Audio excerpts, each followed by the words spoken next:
آپ نے سنا نا کہ میدان قیامت میں مومن کی پیشانیاں نور سے چمک رہی ہوں. ہمارے چھٹے امام جعفر صادق علیہ الصلوۃ والسلام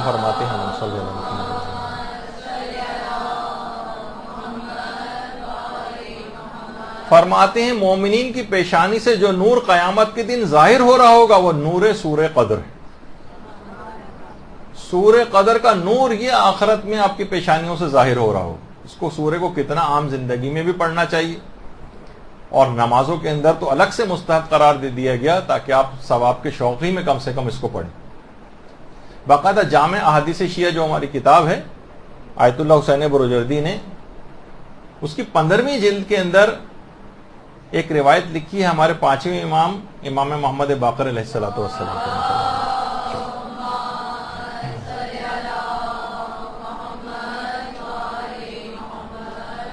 اس کا مفہوم یہ ہے کہ اگر رات میں 100 مرتبہ سورہ قدر پڑھ لی جائے تو صبح ہونے سے پہلے وہ بہشت کا نظارہ کرے گا. سورہ قدر کی اتنی فضیلت. اور بحار الانوار کی 89ویں جلد میں امیر المومنین سے ایک روایت ہے باقاعدہ، اللہم صلی علی محمد.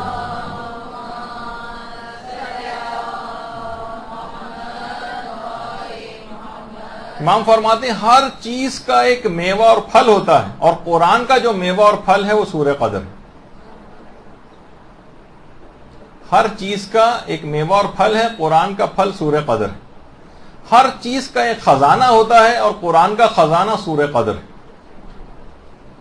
ہر چیز کا ایک مددگار ہوتا ہے، اور کمزوروں اور ضعیفوں کا مددگار سورہ قدر ہے. اور ہر چیز کی ایک عصمت و پاکیزگی ہوتی ہے، اور مومنین کی عصمت و پاکیزگی سورہ قدر ہے. مومنین کی عصمت سورہ قدر ہے. اور ہر چیز کے لیے ایک آسانی ہوتی ہے. مشکلات میں گھرے ہوئے شخص کی راہ آسانی سورہ قدر ہے. یعنی اگر واقعی کوئی مشکلات کے اندر سورہ قدر پڑھے وہ آرام اور سکون کے ساتھ نکل جائے گا اس مشکلات و پریشانی سے. اور ہر چیز کی ایک زینت ہے، اور قرآن کی زینت سورہ قدر ہے. اور ہر چیز کا ایک خیمہ ہے، یعنی جہاں وہ چیز قرار پاتی ہے اور رہتی ہے. عبادت گزاروں کا خیمہ سورہ قدر ہے. اور ہر چیز کی ایک بشارت و خوشخبری ہے. لوگوں کے لیے خوشخبری اور بشارت سورہ قدر ہے. اور فرماتے امام کہ ہر چیز کے لیے ایک حجت ہوتی ہے، ایک دلیل ہوتی ہے. اور رسول خدا کے بعد حجت جو ہے وہ سورہ قدر ہے. رسول خدا کے بعد حجت سورہ قدر. تو دیکھیے یہ جو سورہ ہے سورہ انا انزلنا یا سورہ قدر کہ یہ لیلۃ القدر کا اس کے اندر تذکرہ آیا ہے.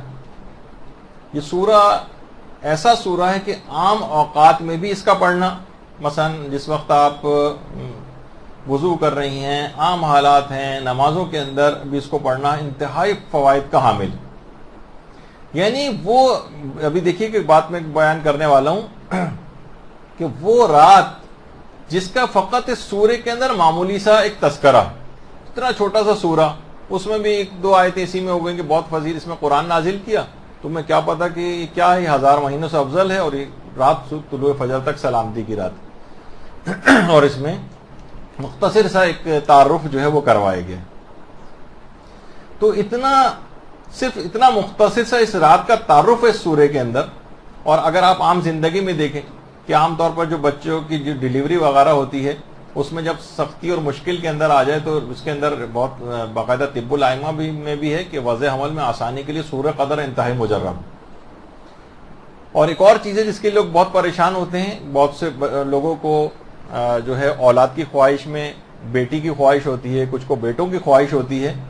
یعنی وہ یہ غالباً واحد سورہ ہے کہ اگر کوئی شخص اپنی خواہش کے مطابق اولاد کو لینا چاہے تو وہ اس کے لیے سورہ قدر بہت مجرب. خواہش کے مطابق اولاد کے لیے اس میں بھی ہے کہ عورت جب نویں حمل کے جو ماہ ہے اس کے اندر داخل ہو جائے تو مشک اور زعفران سے سورے کو لکھ کر اس کا پانی عورت کو پلایا جائے، اور پھر جس بچے کی بھی خواہش ہو کہ لڑکا ہو یا لڑکی ہو اس کی نیت کی جائے تو انشاءاللہ پروردگار وہی اس کے لیے قرار دے دے گا. اور اس لحاظ سے اگر اس سورے کو دیکھیں سورہ قدر کو کہ اگر یہ روزانہ سورج نکلنے سے پہلے سورہ قدر کو سورہ توحید کے ساتھ ملا کر پڑھا جائے تو شیطان کتنا ہی زور کیوں نہ لگائے اس دن اس سے کوئی گناہ نہیں کروا سکے گا، کتنا ہی زور کیوں نہ لگائے۔ رزق کے لیے انتہائی مجرب ہے، کہنے اگر کوئی شخص ہر روز روزانہ صبح کے وقت صرف اور صرف 10 مرتبہ سورہ قدر پڑھ لے نماز فجر کے بعد تو رزق کے سلسلے میں وہ قدرت خدا کا مشاہدہ کرے، پھر وہ دیکھے کہ پروردگار اس کو کیسے طریقے سے رزق مہیا کرتا ہے۔ ہر نماز صبح کے بعد 10 مرتبہ سورہ قدر، اور اگر کوئی شخص 360 دفعہ کسی بھی حاجت کے لیے پڑھ لے سورہ قدر، امکان ہی نہیں ہے کہ اس کی وہ حاجت رد ہو 360 دفعہ۔ تو بہت سارے بزرگ افراد جو کہ اس رات کو عبادت صحیح طور پر نہیں کر پاتے شب قدروں میں، ان کو آپ یہ بتا سکتی ہیں کہ وہ بیٹھے ہوئے کم سے کم ایک تسبیح لے کے 360 دفعہ سورہ قدر پڑھ لیں، یا آپ بھی پڑھیں، تو اس کے بعد جو بھی دعا مانگیں گی وہ تو ویسے عام دنوں میں 360 دفعہ پڑھنے سے جو ہر دعا لازمی قبول ہو جاتی، چہ جے کر شب قدر لازمی جو چاہیں اس کے ذریعے اپنے اعمال کو قبول کروا لیں، لازمی قبول ہو جائے گی۔ وضو اگر کسی وقت کر رہے ہوں گناہوں کو معاف کروانے کے لیے، کہ اگر کوئی شخص وضو کرنے کے دوران سورہ قدر کی تلاوت کرے تو گناہوں سے اس طرح سے باہر آ جاتا ہے جس طرح بطن مادر سے جب باہر آیا تھا کوئی گناہ نہیں تھا، اس طرح سے اس کی کیفیت ہو جاتی ہے۔ باقاعدہ ثواب الاعمال میں شیخ صدوق نے یہ بات کو لکھا ہے کہ نماز واجب میں اگر کوئی شخص سورہ قدر پڑھتا ہے تو اسی وقت ایک منادی باقاعدہ اس کو ندا دیتا ہے کہ اے بندہ خدا، تیرے گزشتہ سارے گناہ بخشے گئے اور اب تو نئے سرے سے اعمال شروع کر سورہ قدر پڑھنے پر۔ تو آپ نے دیکھا کہ نمازوں کی سب سے بڑھ کر ہمارے سب کے دماغ میں آتا ہے کہ نمازوں کی قبولیت کا کتنا بڑا مسئلہ ہے۔ اگر کوئی شخص نمازوں کے اندر سورہ قدر اگر پڑھ لے، باقاعدہ مستدرک الوسائل میں ہم ہمارے امام محمد تقی جواد علیہ الصلوۃ والسلام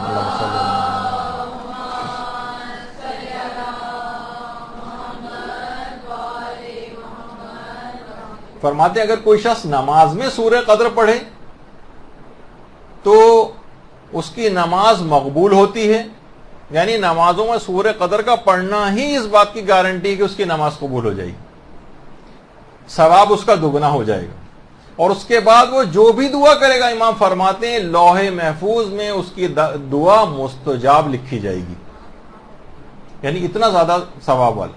تو پیغمبر اسلام نے یہ جملہ ارشاد فرمایا ہے، اللہم صلی اللہ علیہ وسلم،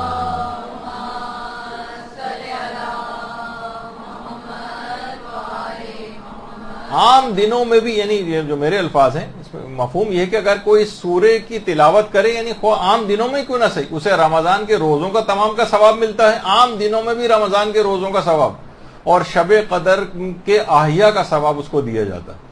تو عام دنوں میں بھی دیکھیے شب قدر، تو سوچیں وہ رات جس کا صرف نام اور تذکرہ، صرف چند خصوصیات کے ساتھ اس سورے کے اندر تذکرہ ہوا ہے، تو اتنے زیادہ فضائل کا حامل ہے اس کا پڑھنا، تو آپ سوچیے کہ پوری مکمل وہ رات کتنے عظیم فوائد کی حامل ہوگی۔